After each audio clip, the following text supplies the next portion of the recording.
Everyone can agree that high school has been an interesting experience for a lot of us. Some of you were assholes to the weird kids, some of you were definitely the weird kids. It was either endearing, bland, horrible, exciting, interesting, or something along the lines of those five. Anything else and you were probably, I don't know, already on the way out. But if it's not something worth writing about anymore, I mean, holy fuck, can you believe the amount of stories out there that center around high school? This is so formulaic, it's almost disappointing regardless of the gender of the protagonist, and regardless of the stone set in motion. BCP, the scriptwriter of today's video, by the way, personally blames Twilight for causing a bigger explosion for the high school stories to be set in motion, which is kind of funny because it isn't inherently about insecure women in grade school. It's literally about a vampire relationship trying to survive ancient blood feuds and... What the fuck? But it is definitely the reason why high school stories and especially fanfiction blew the hell up. Now, the young adult genre in general is pretty much avoided by tons of people, even though there are really good books and movies and shows in it. I think a lot of this resentment, though, doesn't just solely stem from the oversaturation Twilight caused. I mean, it definitely was one cause, but it was mainly because of the amount of indie-written stories and fanfiction. Mainly fanfiction. What are y'all doing in my apple cellar?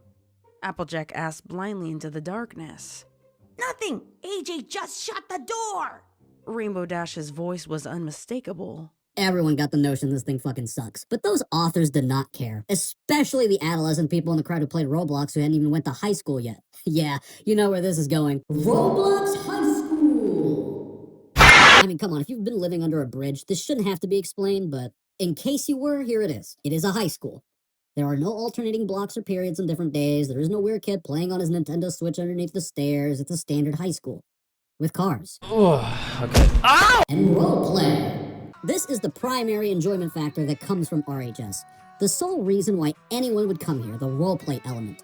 Outfit your character, give them a name and personality, and make sure they look exactly like something out of all the other branches of young adult stories that are directly inspired by Twilight. Yeah, give them like a fucking sparkly arm or wings or some shit. Just let them go to their club on their own time to get shit-faced on potions, go to each other's houses and just make extremely cheesy and poorly written memories. Just go do that. This feels very era-specific. Oh yeah, a lot of this was happening between 2010 and 2017. Obviously, we're leaving out 2018 beyond because the game started to slowly taper off at that point, and RHS has pretty much been left to the new generation of minors who play Fortnite and gamble in RNG games, but what can you do? We can just let them have fun and forget about all of that. It's not like we were any better. Typing in fucking asterisks to do our actions. Might as well be typing, I slug your jaw! I slug your jaw! I slug your jaw!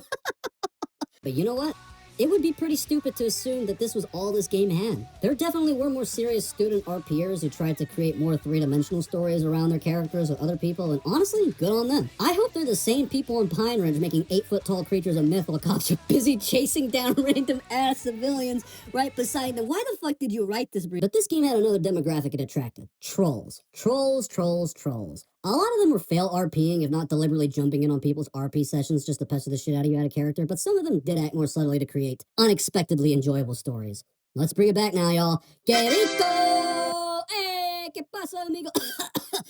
Now, you may be wondering based on what I said, did this Que Rico guy make this video series back in the prime of RHS? No, because believe it or not, RHS is still popular with the new gens that are LARPing like it's 2016.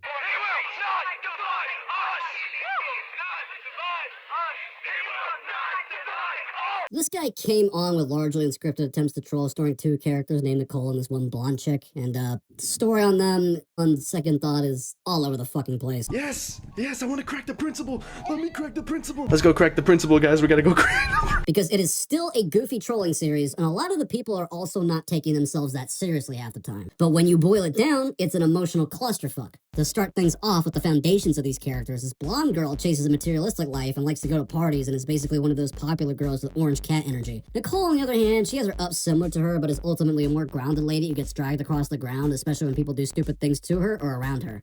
This is for Cat, you son of a bitch.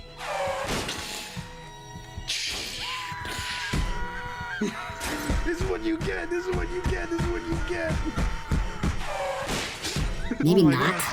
Jesus fucking Christ, it's like I'm dealing with a total sociopath. Regardless of the blatant curveballs Que Rico liked to do with both characters and people around them, things were definitely clear throughout the series. Relationships were destroyed, bottles were spun, the boys is canon. And lies were absolutely destroyed, and the best lesbian relationship in Roblox history ended right here in the special 42-minute episode. Don't believe me? Watch. I couldn't imagine being around anyone else. And I've done a lot of bad things, but I meant Well, kind of.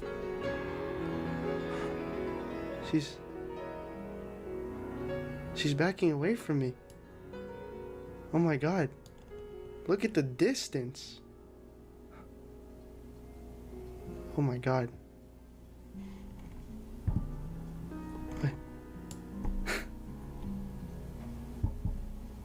Oh my god.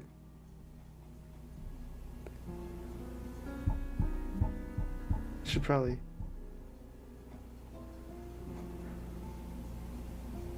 Is she hiding from me? She's hiding.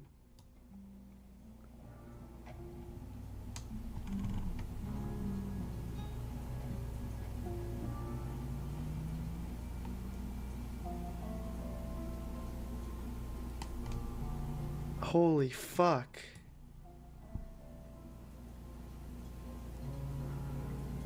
You okay?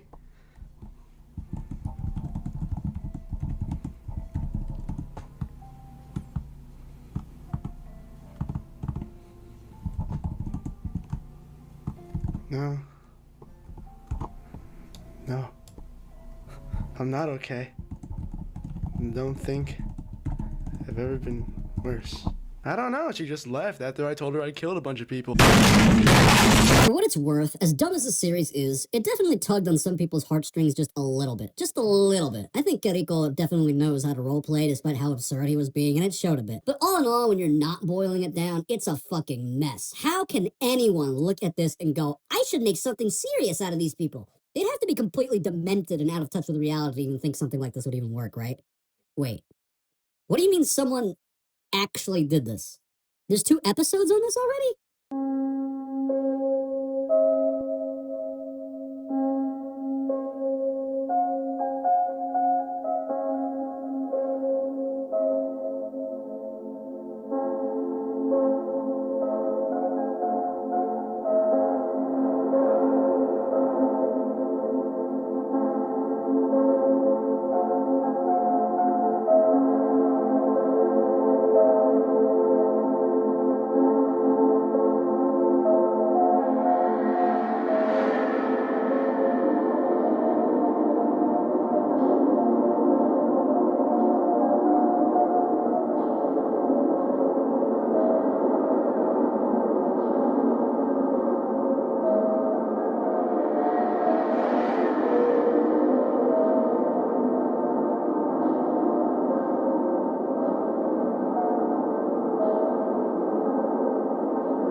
Well, it goes without saying, if you haven't watched Letters from 16 already, you need to give the first 2 episodes at the time it was uploaded a watch. Otherwise, this is going to be the summary section and you can skip ahead. And no, we honestly don't think you need to watch the original video series uploaded by Kiriko unless you want to get a general glimpse of how the show might end, but that's probably going to be way off course because Letters from 16 isn't necessarily a one-on-one recreation of the series. It just follows the general beats while shockingly enough keeping the ridiculous beats of Kiriko's videos on the game. Obviously, we need to explain what changed drastically first. Nicole Smith is clearly a student grappling with intense personal insecurities regarding her physical appearance and social status. She dyes her hair yellow because of how her friend Alyssa behaves. Girl, there you are. I thought you flicked today. Been texting you all morning. Oh shit. Alyssa, just like this blonde girl you saw, is a very materialistic, money-chasing, ignorant reality teenager who doesn't even realize her friend was getting highlights basically because of her. At least, that's the interpretation. Anyway, she texts an older rich student that drives to school and basically wants to get closer to them, but one of the new girls, Manon, is already hot on his case and is basically lulled into going to this party. Alyssa isn't necessarily happy about it, but at the lunch table, she's approached by Manon, who looked pretty excited to see both of them, and she pretty much has to front her true feelings about them. The idea to get invited to Jack's party by using Manon via actually being her friend is sprung up. She say anything interesting? She's in our science class and our theater class, but that's about it. What if we got her to invite us to Jack's party? Like, pretend to be her friend? No, actually be her friend. But I don't like her. What, like she knows that? You're right. She's kind of an airhead if she thinks you actually like her. Then again, I'm not sure. I kind of feel bad for her. After lunch, when they're walking in the hallway, we get a pretty good idea of how ridiculous the world of LF16 is. Inhuman entities, casual bullying, and drug consumption. I think we're missing the weird kids I mentioned earlier in the video. Hi.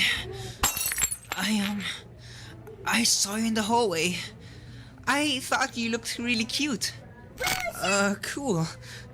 And I was wondering if I could get, like, your friend chat? No, I have a boyfriend. Are you just saying that so I'll go away? She says she has a boyfriend. Fuck off. Ugh, fuck you. You're both butterfaces anyway. Anyway, they went to some kind of theater thing that's happening in the auditorium, and Manon reveals where she's been throughout Robloxia. She briefly complains about the fact she's got nobody to bring on her trips, which was when the pair decided to tell her to bring them. But like all white women in America, they get sidetracked with what the fuck they're even talking about.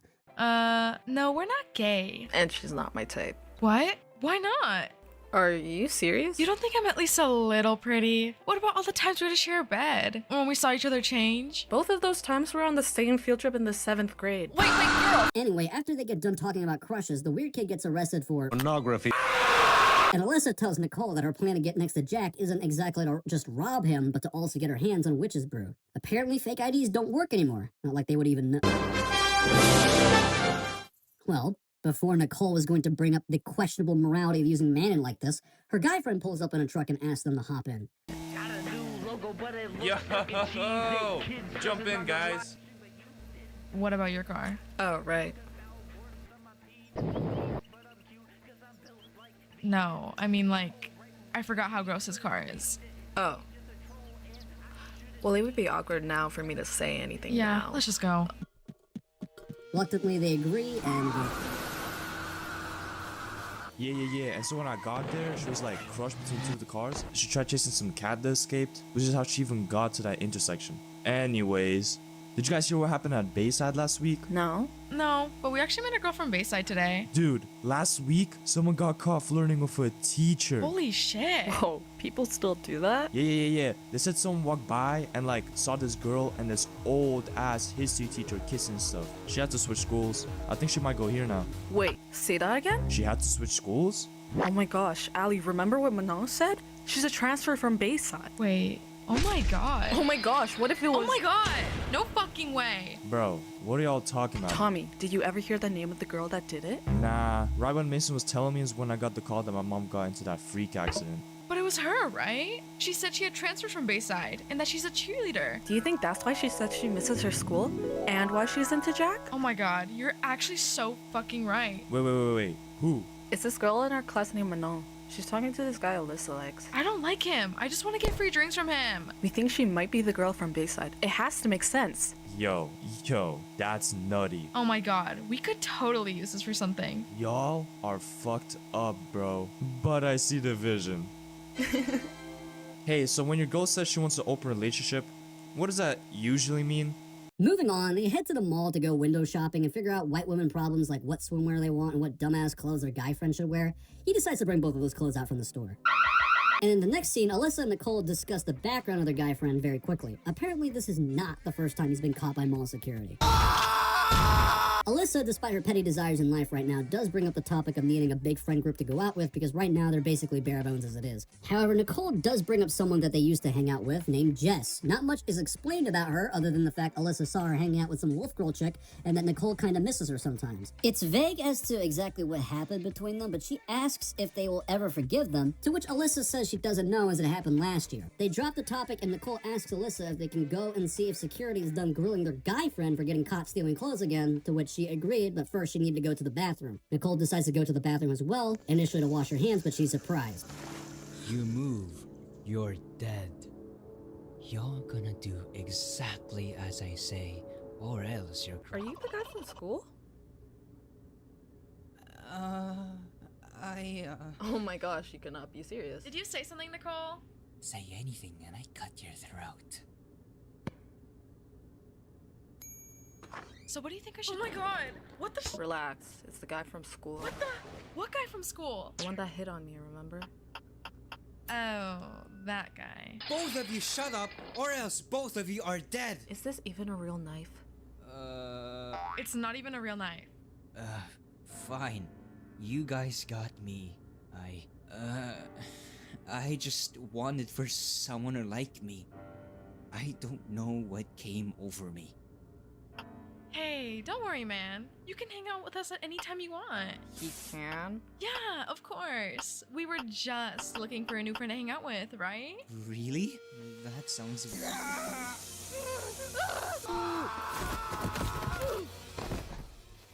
Haha, look at you, you fucking loser. Oh, are you gonna go cry to your mommy? That's what you fucking get. Oh, I ran out. And that guy shot in the face in the middle of the mall. Well, I mean, we can't really blame the crowd he got caught with. Pornography. Anyway, after they made a trade with mall security to get their guy friend released from their oversized cage, they left for the night laughing about what happened, especially with the weird kid, but they're briefly stopped by Jack, the rich guy she was texting, outside. Unfortunately, Jack confirms to the viewers that the weird kid did not get shot in the face. That was just a comedy effect, but Alyssa did hospitalize him using spray paint. Fuck!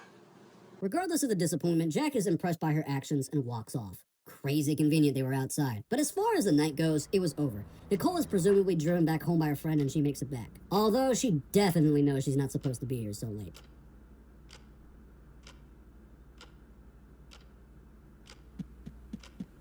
Where were you today? Mall. I can't hear you. Speak up. I was at the mall with Alyssa. You didn't call when you were supposed to. I told you I might be out late after school. That's not knowing where you are.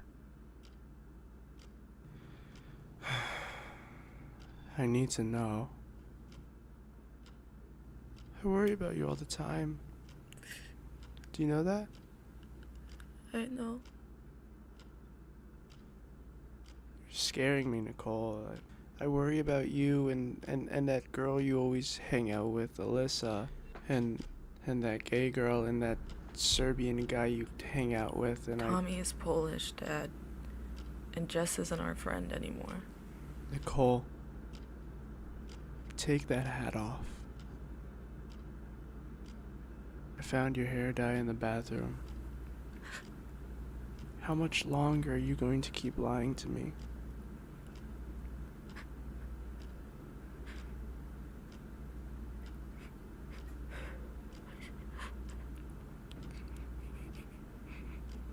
Listen to me.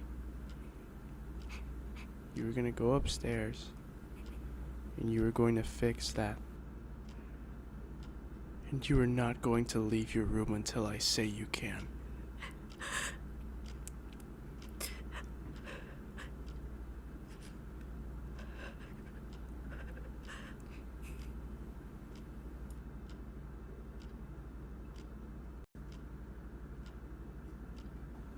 Charlotte's dead.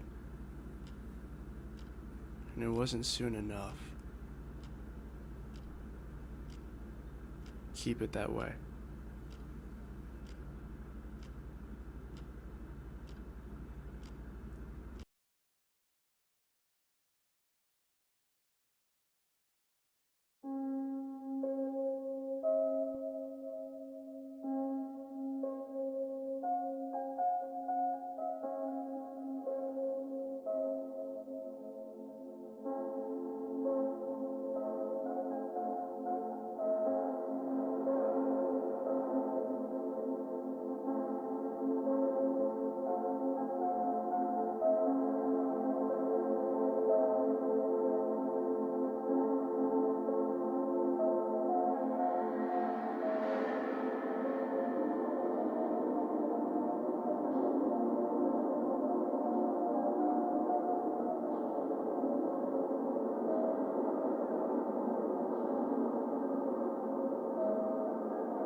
This would be the part where I then start to regurgitate how episode 2 plays out in another similar summary section. But instead, we're going to roll it up in a ball and talk about the latter half of the episode because we actually think you would be better off watching the entire thing instead. So again, if you haven't watched episode 2 already, here, I'll just give you a moment. All right, you have? Good. Throughout episode 2, Nicole and Manon are unfortunately paired up with each other because of a duet project they needed to do for a class, while Alyssa, after an awkward run-in with her friend with Jess at the library, had decided she was going to be her partner for the project, but not before dropping in at her house basically uninvited. She finds out that Jess had a bunch of friends that came over for the project. Alyssa and Jess kind of bicker a tiny bit about it, and then ends up doing nothing for it. Eventually, she decides to go to the bathroom, where she then detours and finds something rather important to them.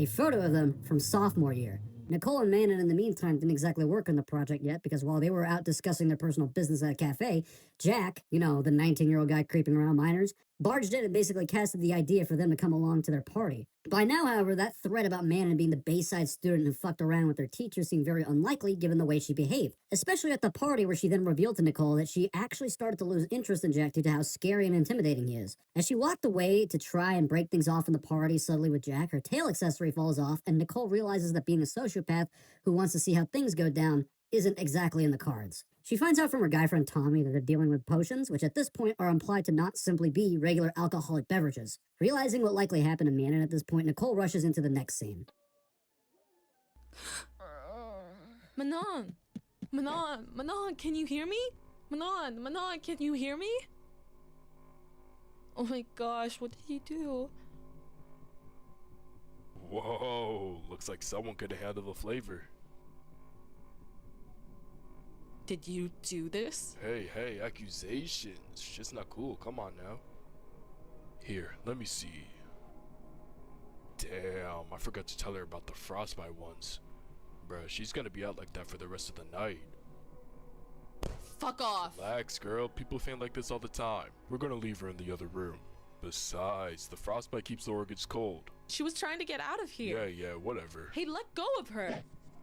Get off!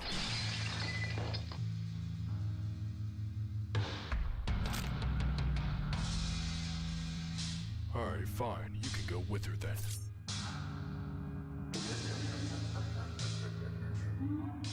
Whoa, what the fuck is going on here?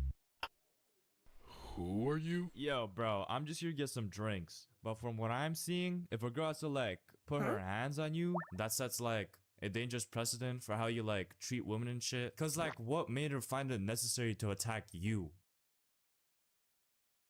Bro, what the fuck are you?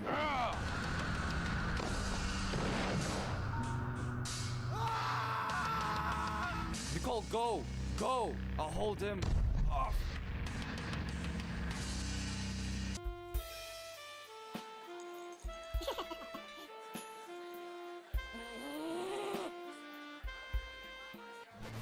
Keith, Cody, we got some buyer's remorse. Quit that gay shit. I wasn't gonna kiss you. I am not a kiss boy.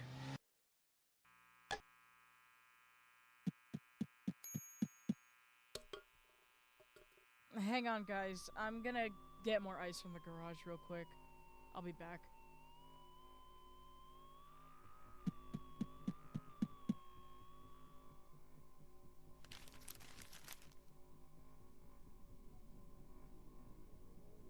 Hey, I never asked. How do you guys know Jess? She helped me after I was getting beaten up by some of the athletes. I met her at this music store I used to work at. We met our English class last year. Really? Sophomore year? Yeah, I think so. I don't know. It's been a while. That's funny. She never mentioned you. What do you mean? Well, cause it's like, she used to tell me everything about her back in sophomore year. I don't know why she never mentioned you. God, I hope she didn't. Not to you, at least. Oh? Why's that?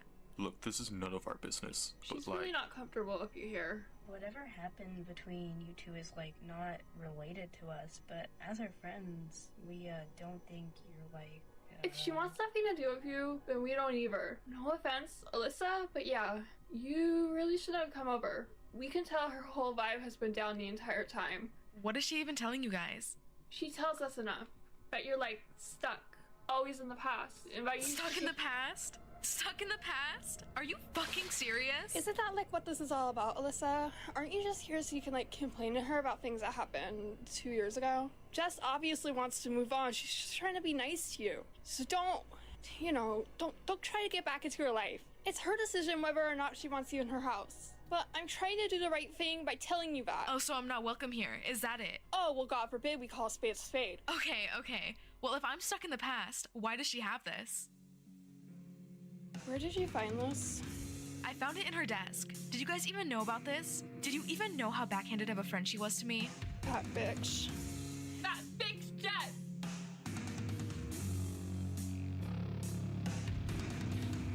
You said no more secrets! What? What happened? Is everything okay? This whole time you've been holding off on me because of your ex? Or what? We never dated. I'm not gay. Why were you going through my stuff? Don't ask the fucking question. Was this why you could never commit? Huh? Is this why you're playing in my fucking face? Holly, it was a year ago. It took me a long time to move on. Move on for what? Your little puppy lip bitch. Watch your fucking mouth, shit Holly, reader. oh my god! Hey guys, I'm gonna take Haley home. See you tomorrow. I'm so sorry, Holly. I shouldn't have gotten you involved in Shut the fuck up! Holly, it wasn't like that. She was my friend. I obviously didn't take it lightly. Yeah, Holly, it wasn't like that, right? What do you think? What the fuck did I do? Get out! Get the fuck out! I'm so fucking done with you, Jess. Holly, please, let me explain. What?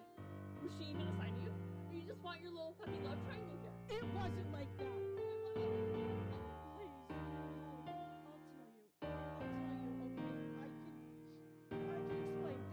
All be explained. So what the fuck does you forever mean?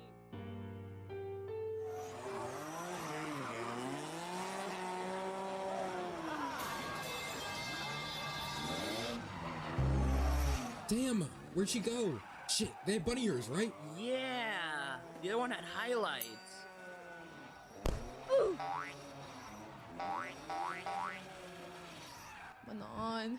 Manon, please wake up. Of course, if I was in a coma forever, the only thing that will wake me up is the Spice Girls.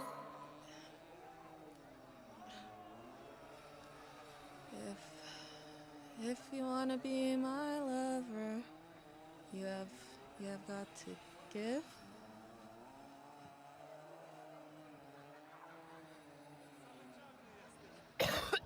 Oh my gosh, you're alive. You're alive.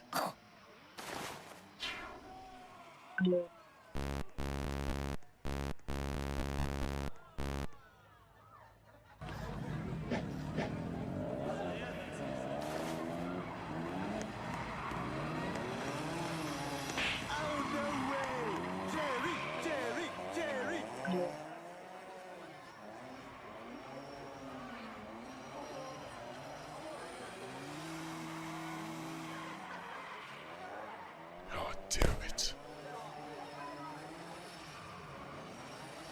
So, you doing anything later? Ah!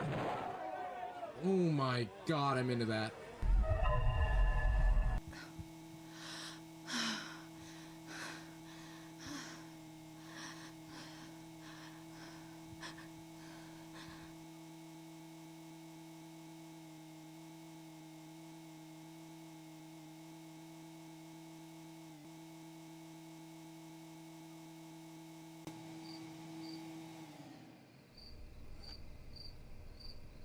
We're here. Come on, your mom's inside. My mom? You brought me home? Oh, and you brought my car back too? Nicole, you're the best. Yeah, no problem.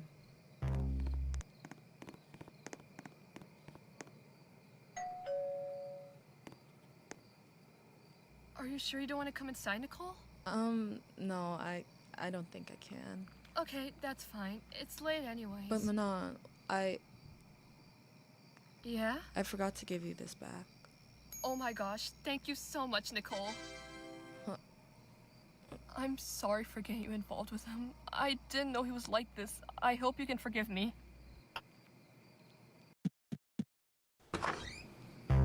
There you are, young lady. We were worried sick. Sorry, Mom. Me and my friend Nicole went to practice for our music assignment. Oh, that's nice.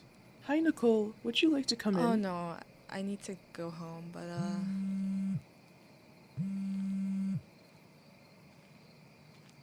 I can't. Thank you. Goodbye, Manon. Bye, Nicole. Thank you. See you tomorrow.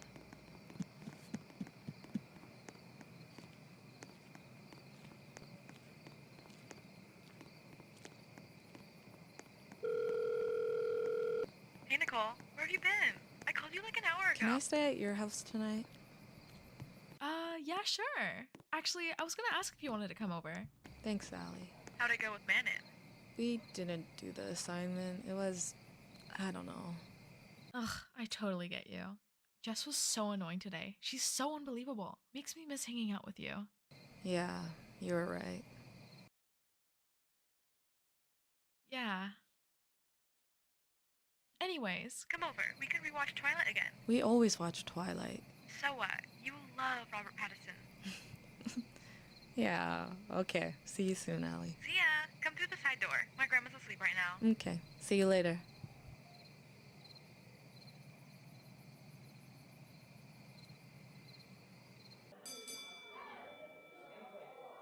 Miss Stephanie is gonna be so mad when she finds out we didn't get anything done. It's not our fault our partners didn't help us at all. It's low-key her fault she didn't pair us together. We could have had this project done so easily. The worst part is that I think he might be right. You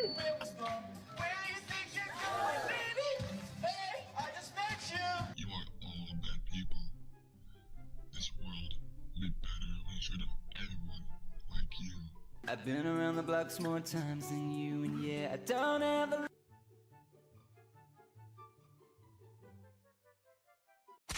Okay, next one's 180% are... Oh boy, this is gonna be classic. Jess and Allie.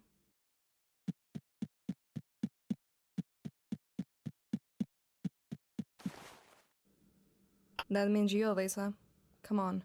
She's the one who wrote the song, I'm just performing it. Really? Yeah, we did it yesterday. That's true, Alicia? Yeah. I don't know if I believe that. Whatever. Alright, go. 1 minute.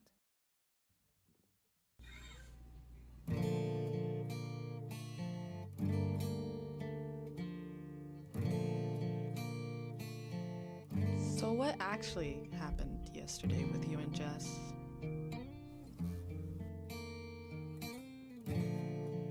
Allie? Allie? Allie? Allie? Allie?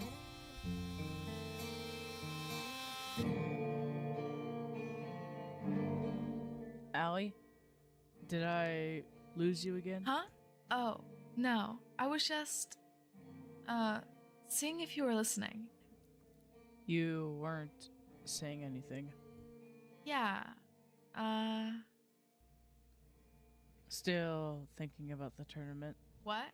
Oh, no.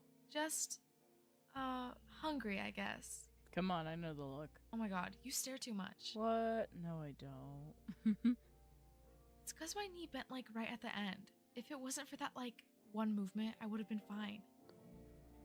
Look, you're gonna take this one moment, and you're gonna let it rip you apart. I get it. But listen, if you were able to see how hard you worked to get here, you'd never believe me when I tell you how much you earned it. But I didn't. Well, to me you did. You just need to earn it. To you, I guess. I don't even know what that means. It just means be nicer to yourself. Think about every mistake you've made. Think about when you stepped off the mat, or when you bent your leg.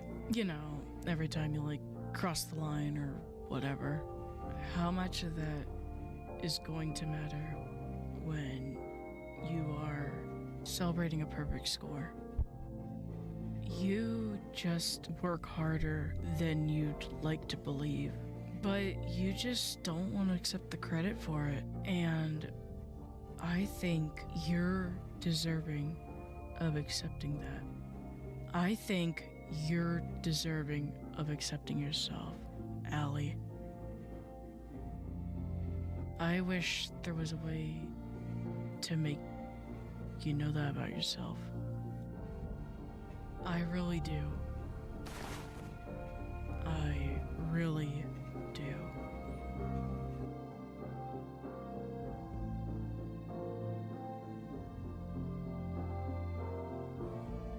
I wish Nicole could have been here.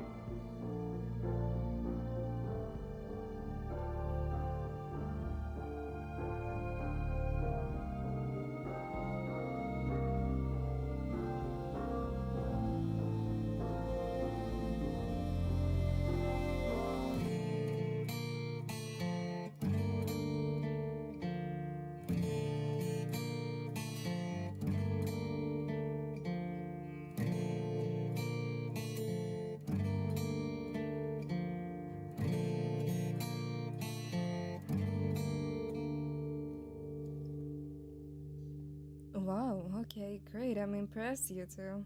I see you got along well. Okay, next one is Manon and Nicole.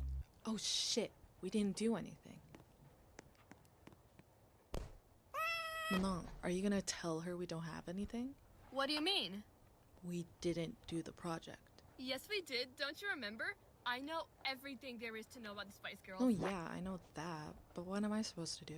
Just follow my lead, Nicole. Trust me, it'll make sense once you get into a groove.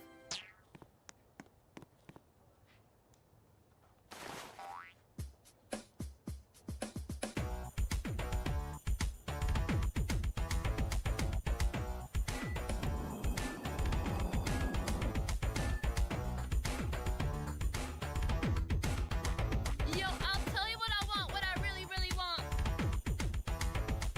Tell me what you want, what you really, really want. I'll tell you what I want, what I really, really want. I wanna really, really, really wanna sing a sing.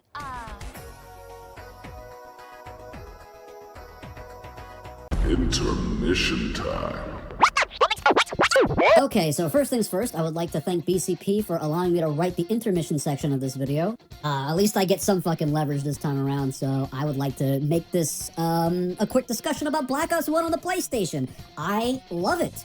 I'm sorry that I'm not talking about Black Ops 2 on the PlayStation because Season Sharp is still running around, I think. I can't wait until that's resolved. But at the same time, maybe I don't want to resolve that because I don't want to give any more money to Treyarch and Activision because I feel like these are not the same companies anymore. I feel like I've already made a mistake giving Activision fucking $20 when this thing was on sale for PlayStation Plus users. So yeah, this is probably going to be the last Call of Duty game I ever buy. But yeah, like I said, I'm still having fun with it. It's got its issues though, obviously. There's no denying that. Ghost is still fucking broken in it. It works regardless of whether or not you move.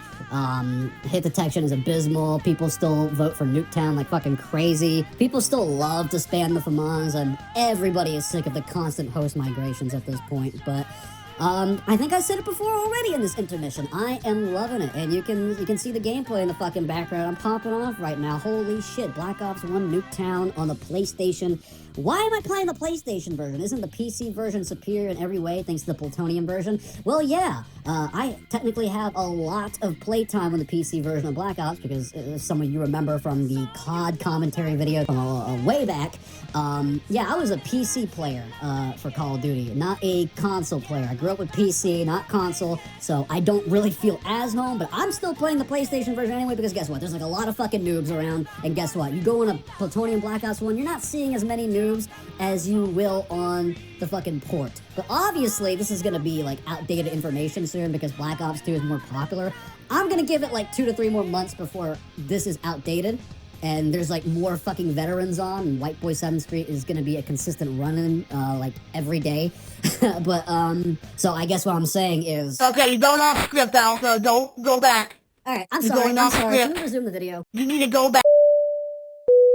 Holy fuck, we are dealing with something new. Okay, well, not really. Letters from 16 is far from the first mature audience-oriented Roblox animated series on YouTube, nor is it far from the first ever on Roblox. From bad things to examination, there's obviously an increasingly growing market of games meant for people who grew up with the platform, but don't want to get babied with stories like the day the noobs took over Roblox, which is fine in a vacuum. It's just taking candy from a baby. But holy shit, this is far from just a serious show. The amount of randomly inserted jokes definitely exceeds the expected minimum amount, but you know what? That is a pro. That is what gives it identity, and that is what especially makes Letters from 16 so good. What LF16 is doing isn't something new, but it is something that is always refreshing to see. A serious character with a serious underlying story versus a ridiculous satirical world. Grand Theft Auto is already a masterpiece in storytelling when it comes to this concept. They've been doing it as far back as the 3D era.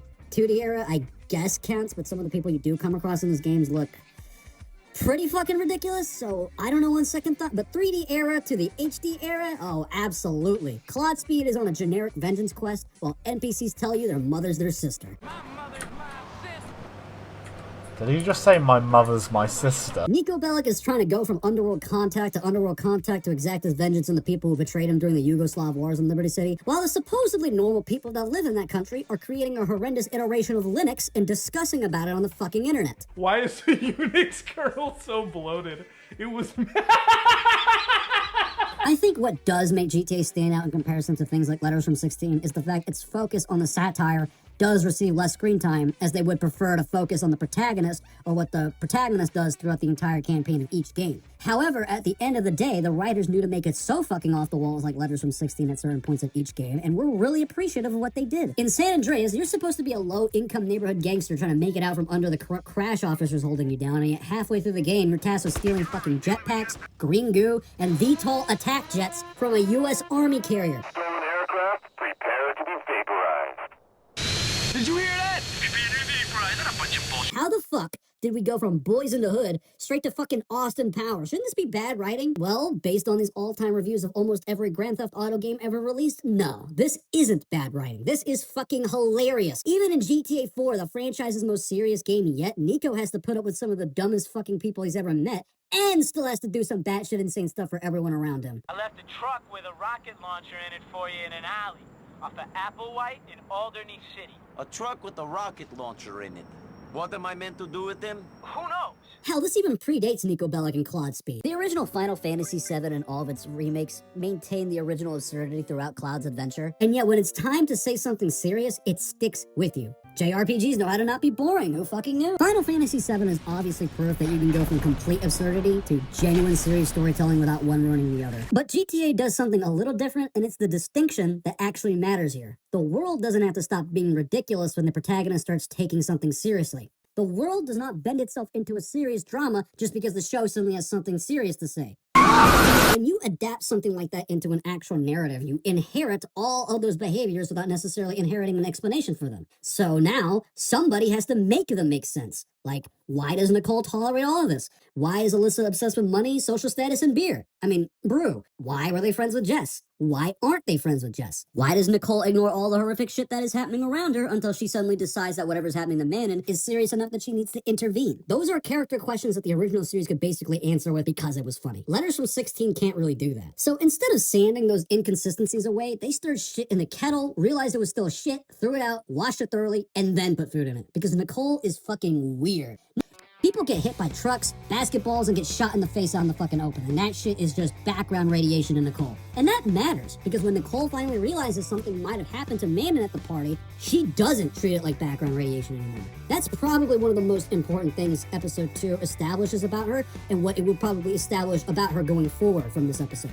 Nicole isn't emotionless. Instead, she is desensitized like the majority of people within this estranged depiction of Robloxia. If everyone around Nicole behaves like insanity is normal, then you don't establish her morality by showing what she laughs at. You establish it by showing what she doesn't. And Manon is where that happens. Nicole isn't really that close to her even after the fact she saved her.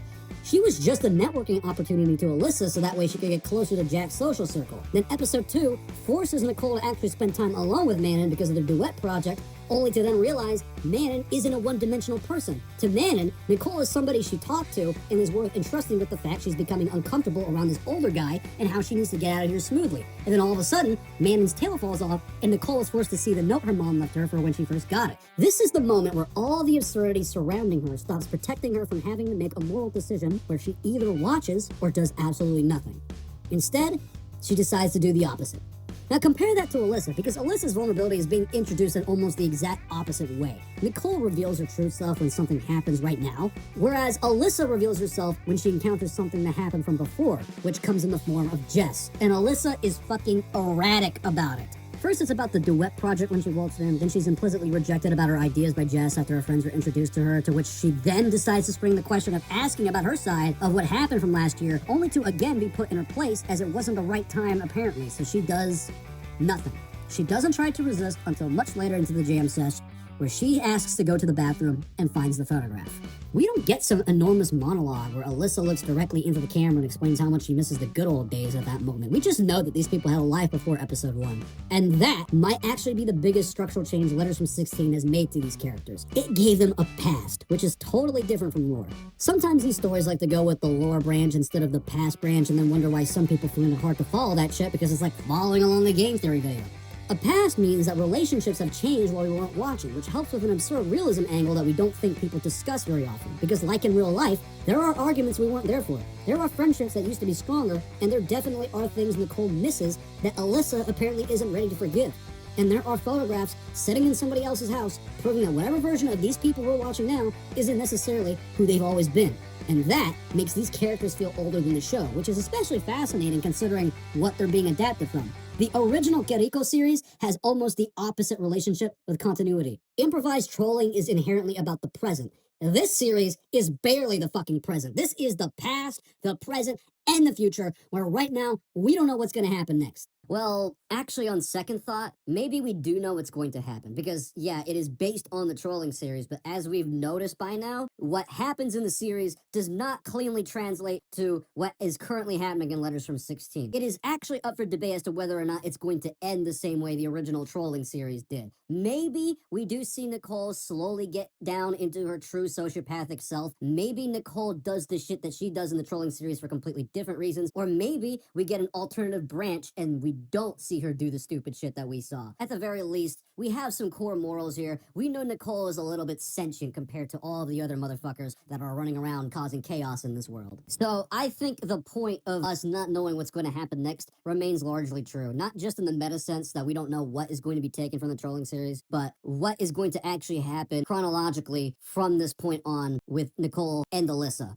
Expectations are being reasonably subverted here, and it's clear that it is not going to be a pure comedy. These are complicated people that we're dealing with. And, you know, I'm going to speak off the record here. I love my complicated characters. I love Hank from Detroit Become Human. I mean, that is definitely a complicated character. I mean, let's make it a little fucking tangent. Why not? Okay, now you're just going on. We know Hank, throughout Detroit Become Human, does not like androids. It's only when you go down a specific route and make specific decisions are you finally able to make Hank like androids, or at the very least, like you.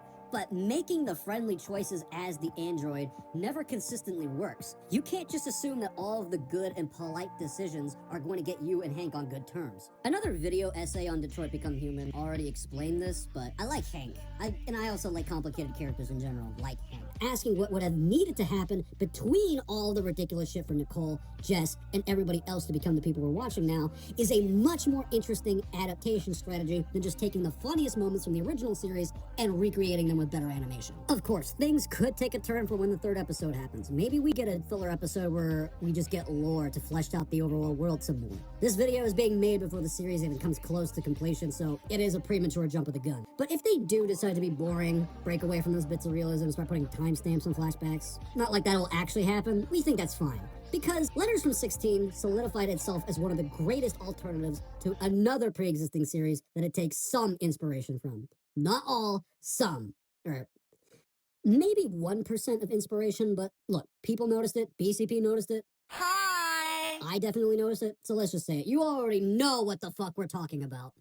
On my mama, on my hood, I look fly, I look good, touch my swag, wish you could, I look fly. I look good on my I'm pretty sure the photography teacher's a white nationalist. Jeffrey here prefers to be stepped on by women who look like cats. You're on your fourth wife right now because you couldn't make it as a photographer. Okay, having at least one of these should get me fucked up, right? Yo, what's up, Skylar? Let's break this gay-ass photo lab. The art school girls are absolutely terrified of black people. Chris, I love Israel. I love Israel, Chris. Wait a second, isn't Class of '09 that one controversial series because SBN3 tanked its writing quality to alienate people he didn't like in the fan base, as well as do other petty things like bully children and inject whole parts of himself into the series to make it a power fantasy of who he wanted to be in high school? Yes. Unfortunately, yeah. However, that doesn't stop the original two games from being batshit funny. By the way, nice, damn. Nice what? Compliment. You don't look like a regular rapist. Thanks. Now, are we going to summarize Class of '09 and the re-up the way we did the last two episodes, The Letters from 16? No. You're better off just watching it all on YouTube and playing the original two games themselves, because we're going to be here forever if we do that. So, yeah, if you haven't experienced it, go watch it, go play it. Here's the fucking stopwatch thing again while I wait.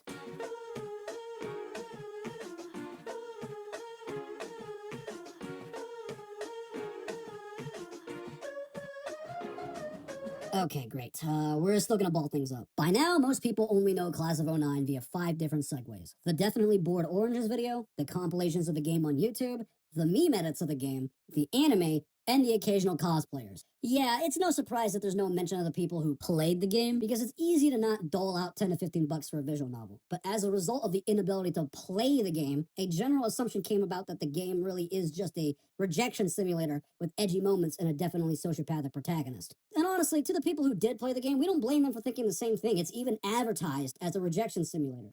It's, once again, very easy to miss the underlying beats and overarching tragedy of Class of '09, which was already explained away by a wonderful video essayist, The Flockers, where everybody is blatantly wrong with the decision-making they do, and whatever normal tragic characters that could have been tolerable ultimately just be totally mind-fucked by their own cursed depiction of America and the American student body. And Nicole is the worst victim of it all. Don't get us wrong. Unlike Nicole from Letters from 16, Nicole in Class of '09 is beyond unforgivable with some of the shit she does. But what happened to her really needs to stop going over people's heads. She moved to different schools repeatedly.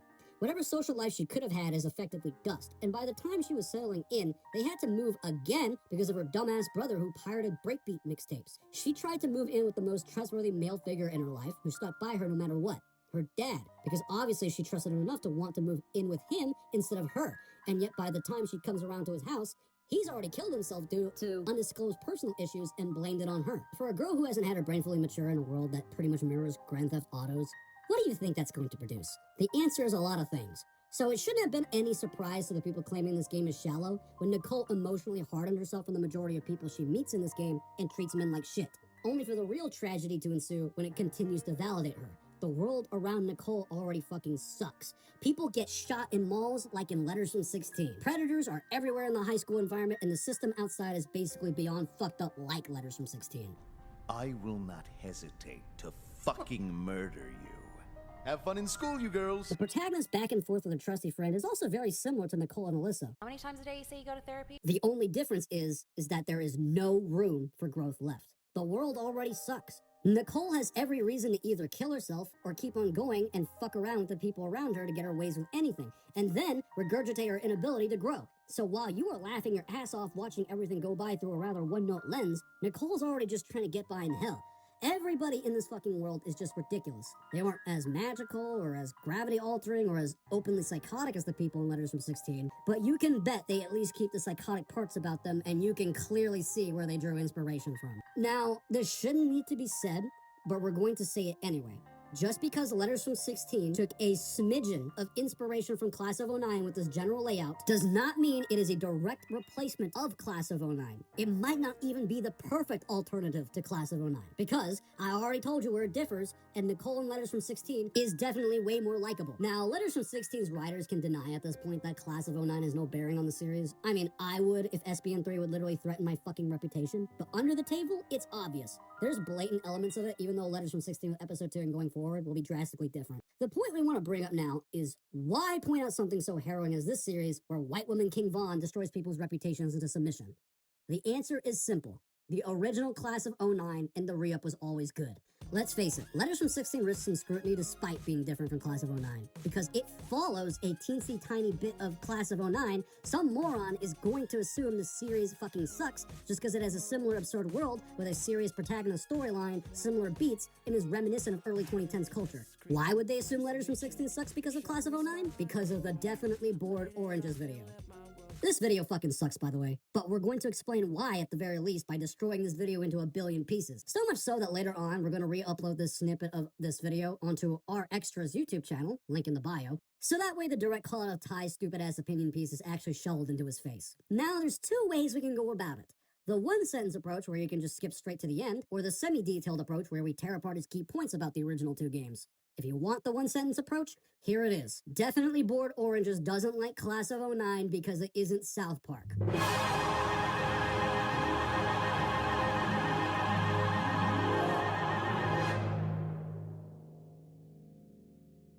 Ah, you want the actual argument now. Well, Ty, you better buckle up! Okay, I better get to reading this script. Here we go. To save you from watching this 50-minute disaster, Definitely Bored Oranges doesn't like Class of 09 because of main characters you cannot relate to or sympathize for, surface-level writing, and an overall inconsistent narrative experience due to contradicting morals. In other words, he doesn't like the game because it's not meant for him. Steam rating fucking screams it all. SBN3 is without a doubt a declining writer. After the re-up, his writing skill went to specialize only in alienating fans he didn't like in Flipside, and he tried it again with Puzzle Showdown. There's also the obvious fact he injected a lot of parts of himself into the series, and so the games are more so power fantasy he wish he had than you watching a separate character. He's also done stupid things in the past worth mentioning. However, two things can be true at once, and Class of 09 is still a relatively deep game by default, even if its presentation would have you convinced otherwise. By the time you start playing as Nicole, she's already done moving past the trauma of her father's suicide and the blame being put on her. She already emotionally hardened herself for most people as a result of that trauma, so there's basically almost no room for growth left. She is, however, put in a world that is completely satirical, almost reminiscent of Grand Theft Auto, where NPCs, talk show hosts, and people on the TV are all messed up caricatures of America, and the main cast is left to fend for themselves with their own more grounded issues. It almost sounds like, you guessed it, exactly like GTA. GTA itself does take itself more seriously than Class of 09, that is a fact. However, the world is impossible to overlook because Nico Bellic, the franchise's most serious character, can tune into WKTT and hear a woman on that station telling the host about how she will eat gold to later shit it out and bribe the guards with it as a valid survival strategy. I sprinkle gold dust on my food so I even poop gold. Yeah, so then, when I'm kidnapped, I can poop, I can pick out the gold and bribe the guard and escape with my freedom. Look, I can show you right now. You want me to show you? I believe you. And to make this world even more nauseating, Nico Bellic is forced to contend with some of the most blatant caricatures of this world, like Manny and Brucey, who don't ever shut the fuck up about the streets or trying to pretend they're not homosexual. You made me look gay, man. I warned you, bro. What? No, you don't look gay. You look a little metrosexual or something. It's good. It's good. Man, who the hell ever heard of a metrosexual ex-gangster, man? I am no chubby chaser, but if I was and a queer, that guy would be in trouble, you know what I Oh, mean? let them know. Hey, I'm shitting with you. Brucey likes pussy. Remember that, all right? Okay. Florian Kravitz, someone who Nico tried to kill but ultimately spared for his vendetta against the people who wronged him, plays an extremely obnoxious caricature of a homosexual man. Can we stop with the fat jokes, Florian? It's Bernie now. After I came here, I wanted a complete change, so I became Bernie Crane. I'm sorry about the fat thing. You're still kind of cute. Gee, thanks. What are you doing here? Well, I'm a lifestyle coach, and I teach an aerobics class, and I'm in love. He's married. It's so doomed. And he's in politics. He's the deputy mayor. Throughout GTA 4's supposedly most serious story, you are dealing with the city's most obnoxious ass fucking people, and people give it a pass. When Nicole is trying to do it, apparently that's bad writing. What, because unlike Nico, Nicole is dealing with it back to back? I have bad news for you, asshole. It's a fucking high school. A high school in an equally satirical world like GTA's, no less. The anime pilot, additional content in Flipside, and even Puzzle Showdown reinforce this. When Cartman does evil shit, it's funny because a 4th grader is doing it. It's this thing called juxtaposition. It is also impossible to do this whole juxtaposition shtick you brought up when comparing South Park to Class of 09. This is a preference issue, and by saying it would be more coherent by replacing the cast with 4th graders is you admitting off fucking rip that the game wasn't even meant for you to begin with. Nicole is supposed to be realistic, so using juxtaposition to create an unrealistic scenario isn't funny. It's jarring. That sounds like a you problem. Also, Definitely Bored Oranges loves to take things literally in this video. He thinks the secret ending video is the game trying to make you sympathize with Nicole. I'm not gonna repeat how a game like this stops me from taking anything seriously. I just want to focus on the fact that this ending tries to make me sympathize with Nicole. Nicole? The person who manipulates every schoolmate into giving them money, doing their homework for 3 years, or game ending. Treats everyone she interacts with like they just yelled out the N-word in a BLM rally. I am supposed to end this game saying, yeah, she has a point. No, you fucking dumbass. Did you drop The Sopranos thinking everything Tony did was out of the goodness of his heart? This is also something Definitely Bored Oranges loves to bring up as a gotcha when all you have to do is pay attention to how everyone behaves as well as the world outside of the high school. Oh, but Ty, the game is not supposed to be realistic. Comedy elements aside, just the overall attempted aesthetic of this visual novel feels rare, as so few games are made to acutely depict a culture by people who actually lived it. This was said sarcastically. Okay, you know what? Let's actually fixate on this section, mainly because BCP wants to, and she asked me to ask you about the scenario. If you are watching, Ty, I doubt you are. You probably make these videos just to be fucking one and done. That's usually how the Rage LARP bag goes, but let's ask anyway. You are watching an interview of someone who claims to have written Harry Potter. However, you read the book he's talking about and know that he deliberately did the exact opposite and rewrote the Navy SEALs copy pasta 1,000 times over. Knowing this, he tells the interviewer he wrote this book having knowingly made something that is such an obvious fucking contradiction. Do you still decide to believe him just because he said that? If your answer is no, then you are a fucking idiot for thinking any of this shit was literal, and thanks to this poll that we've done recently, we know that you're a fucking idiot for sure. Hey Ty, do you believe every word that comes out of a US politician's mouth? Answer us that while you're fucking at it. There is a difference between knowing the intent and knowing what is patently bullshit. You decided to go down this route anyway because you want to present an opinion as objective fact and you want to use the guy's already unreliable words against him. SBN3 obviously knew how women up to a certain point behaved, and then willingly went down a batshit crazy path anyway, and you're here thinking that is extremely literal. Again, you fucking dumbass, no. There is an abundant amount of high school age girls who love this series who clearly don't think this was it. There's also a lot of guys out there who aren't as opinionated as you who can at least attest this isn't a fucking realistic 2000s girl simulator. But we can take these beats, which are basically the beats of your outline, and if the words "and then" belong between those beats, you're It just seemed like he took a bunch of surface level aspects from the media he enjoyed and then thought that was the same thing, or better. Another gotcha DBO likes to bring up is the shallow commentaries of actual problems high schools have, like school shootings and the campaign to expel Nicole over supposed homophobia, and then how the game bends over backwards to make Nicole seem justified and then proceeds to make an analogy that doesn't even work. It would be like someone making a film to bring attention to the black experience, and did so by having the main character be a walking, talking depiction of the image racists have in their heads about black people. Completely affirm their bigotry by having the main character be comically evil, and then turn around and say, lads, let's lay off the If Class of 09 is badly written because the game needed to bend over backwards to make Nicole look justified, then Grand Theft Auto is the worst written series ever fucking known for letting you shoot up a gay club and committing mass shootings whenever the hell you want. And for the love of God, please do not say anything you do outside of missions isn't canon, because you're going to just reinforce my point even more. Now, there are some valid points that he made. He did point out that some characters in the re-up have become flanderized. He also pointed out how the comedy definitely dropped off a cliff and how the game did become more a response to criticism, even if it's not supposed to be taken literally. But then he brings up Jekka being the voice of reason in some of the endings as some kind of flaw. What, are people not allowed to have random moments of common sense and truth? I guess Trevor in GTA 5 is fucked up for even considering sparing Mr. K after being told to get rid of him. All in all, this is a video where he wants Class of 09 to be exactly like South Park and not its own thing. But this is also a video that set a blatant double standard, and it's a wonder why he hasn't made a video like this on Postal, Cruelty Squad, or even GTA. It's a wonder why every once in a while as well, that some guy with blatant preference issues tries to make a well-edited opinion piece presented as a fact on a game well over 90% ratings on Steam. But at least some of those videos are tangible. This one is a failed media literacy attempt. He does shit on Flipside in the rest of this video, but it doesn't really matter at this point because most people don't really like Flipside. So at least he did manage to make his dog shit video somewhat consumable near the end. And by the way, do you know what I do when there's a game that I have an issue with solely because it is a preference problem and not because it is flawed in any objective way? I just skip over it. Or refund it. You gave SBN3 money, you fucking idiot.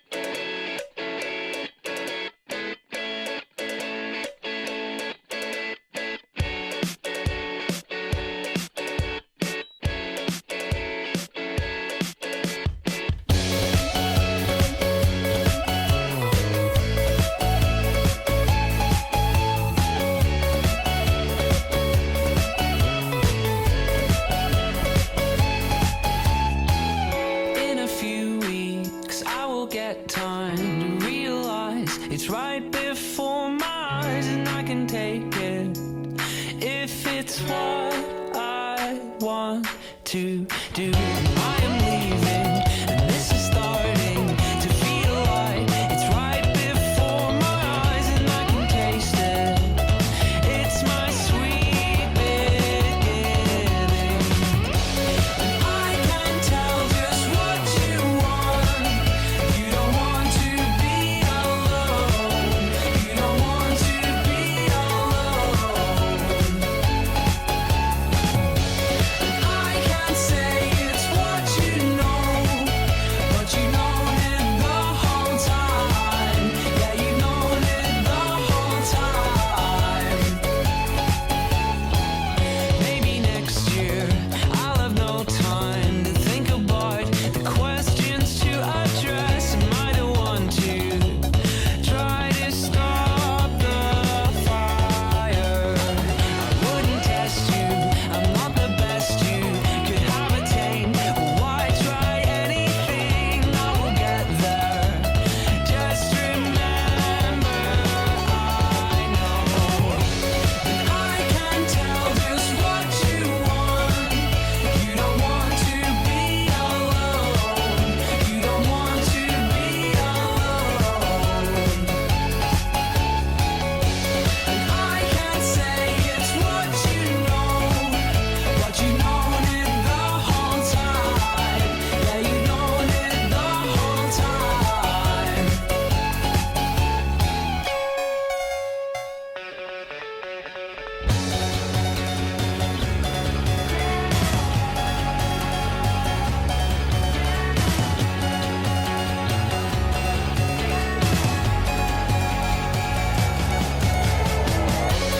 I can tell just what you want. You don't want to be alone. You don't want to be alone. And I can't say it's what you know, but you known it the whole time. Yeah, you known it the whole time.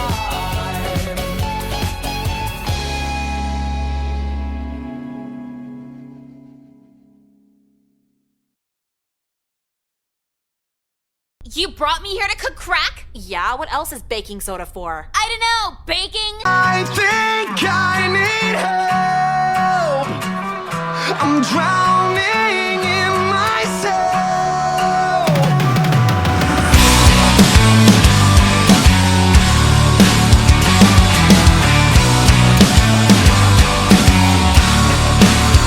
Pornography.